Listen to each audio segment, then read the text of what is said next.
2022 पासून या विधानसभेच्या निवडणुका होईपर्यंत देवेंद्र फडणवीस आणि अजित पवार दोघांनी उपमुख्यमंत्री म्हणून एकत्र काम केलं. एकनाथ शिंदे तेव्हा मुख्यमंत्री होते. 2024ला जेव्हा विधानसभेच्या निवडणुका झाल्या, देवेंद्र फडणवीस मुख्यमंत्री बनले, अजित पवार एकनाथ शिंदे उपमुख्यमंत्री झाले.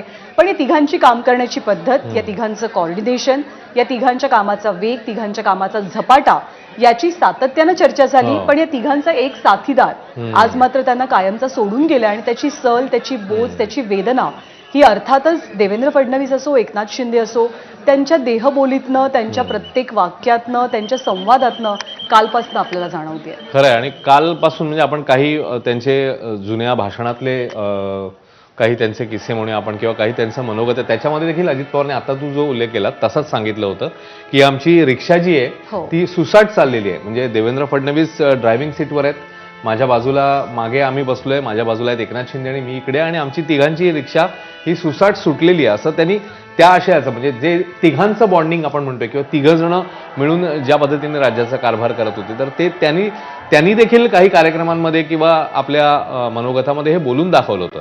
कारण इतकी वर्ष जेव्हा तुम्ही सातत्याने एकत्र राहता आणि खास करून आता सत्तेमध्ये एकत्र होते, एकमेकांसोबत कॅबिनेट बैठका असतील, किंवा जसा तू उल्लेख केलास विकास कामांचं भूमिपूजन असेल, उद्घाटन असेल, अनेक, किंवा कदाचित काही अशा बैठका असतील की ज्याच्यामध्ये मोठा निर्णय घ्यायचा आहे, तर प्रत्येक वेळी हे तिघं एकत्र असायचे. आणि तोच एक संदर्भ त्याच्यामध्ये या वेगळ्या अंगाने जरा आला होता. आणि आज नक्कीच जसं तू म्हणालीस, या दोघांना ही अनुपस्थिती प्रचंड जाणवणार आहे. जेव्हा जेव्हा इथून पुढे ते मिटिंग्सना जातील, काही मोठा निर्णय घ्यायचा असेल, काही सल्लामसलत करायची असेल, कारण इतका प्रदीर्घ अनुभव अजित पवारांना होता या सगळ्या प्रशासनाचा. म्हणजे खासदारकीपासून ते थेट, म्हणजे खासदारकी त्यांनी अनुभवलेली आहे, खासदारकीचा अनुभव आणि इकडे राज्यातला अनुभव. तर या दोघांनाही, किंवा दोघंच नाही तर कॅबिनेटमधल्या सगळ्या सहकार्यांना देखील ती अनुपस्थिती जाणवली. आणि प्रशासनावरची पकड अजितदादांची अमेझिंग होती. म्हणजे त्याच्याबद्दल कुणाचंही दुमत नव्हतं की प्रशासकीय काम कसं करावं. म्हणजे त्यातले बारकावे, आता कालच एक व्हिडिओ सोशल मीडियावरती पाहिला की एक बहुतेक कुठला तरी इमारतीचा किंवा कुठला तरी प्रोजेक्टचा तो मॅप होता, आणि अजित पवार तिथल्या इंजिनियर आणि अधिकाऱ्यांना सांगत होते की तुम्ही इथे असं करायला पाहिजे होतं, तिथे तसं करायला पाहिजे होतं, ही गोष्ट जर अशी केली असती तर ती जास्त योग्य झाली असती. आणि दादा शेवटचं वाक्य एक म्हणाले सुद्धा की म्हणजे आम्हाला शिकण्याची संधी, जास्त शिकण्याची संधी मिळाली नाही, पण जर का आम्ही जास्त शिकलो असतो तर आम्हीच इंजिनियर वगैरे झालो असतो. तर दादांचं प्रत्येक कामातलं जे समर्पण होतं, म्हणजे फक्त काम करायचंय, आपण नेते आहोत म्हणून ते काम करणं किंवा त्याच्यावरती टिकमार्क करणं, हीच त्यांची भूमिका आणि भावना नव्हती. तर त्यांचं ते कामातलं समर्पण हे सगळ्यांना जास्त आकर्षित करायचं. म्हणजे झोकून देऊन एखादी गोष्ट करणं, प्रोजेक्टवरती मन लावून काम करणं, ते प्रोजेक्ट पूर्ण झालं की त्याचा फॉलोअप घेणं. सचिन अहिर बोलतात. अत्यंत तीव्र भावना आहेत आणि दुःखद घटना आहेत. आणि मला असं वाटते महाराष्ट्रामध्ये त्यांच्या या व्यक्तिमत्वातला, त्यांच्या या स्वभावामध्ये, त्यांच्या या काम करण्याच्या प्रणालीमध्ये कुठचीही तोड होऊ शकत नाही.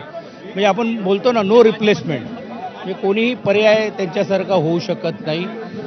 मला वाटते एक मोठा आघात या चळवळीला, या विचाराला आणि विशेषतः दादांच्या जाण्यामुळे ही पोकळी निर्माण झालेली ती मला असं वाटते या राज्यामध्ये आणि देशामध्ये कोणी भरून काढू शकणार नाही. कालच उद्धवजी, आदित्यजी, आम्ही सर्वजण ज्यावेळी सहकुटुंब त्यांना भेटायला गेलो तर एक वेगळं वातावरण आणि एक वेगळं भावना त्यांनी पण व्यक्त करताना हेच सांगितलं की हे सर्व प्रकार बघितल्यानंतर निशब्द होऊन जातो आपण की असं हे कसं शक्य आहे. आणि असंही आता वाटते की मग कुठेतरी दादा येतील आणि दादा बोलतील की नाही काय तुम्ही लोक करता, मी आहे. मला असं वाटते खूप जुन्या आठवणी माझ्यासारख्या कार्यकर्त्यांच्या आहेत, कारण त्यांच्या नेतृत्वाखाली मी राज्यमंत्री म्हणून काम केलेलं आहे, आमदार म्हणून काम केलेलं आहे. आमची राजकीय जीवनाची सुरुवात देखील त्यांच्या समोर झालेली आहेत. अनेक ऊन पाऊस वारे त्यांनी बघितले, पण एक संघर्ष योद्धा म्हणून त्यांनी आजपर्यंत जो काम केलेलं हे खरोखरच कौतुकास्पद आहे. आणि महाराष्ट्रामध्ये ही जी पोकळी आहे ही मला वाटते भरून निघणार नाही.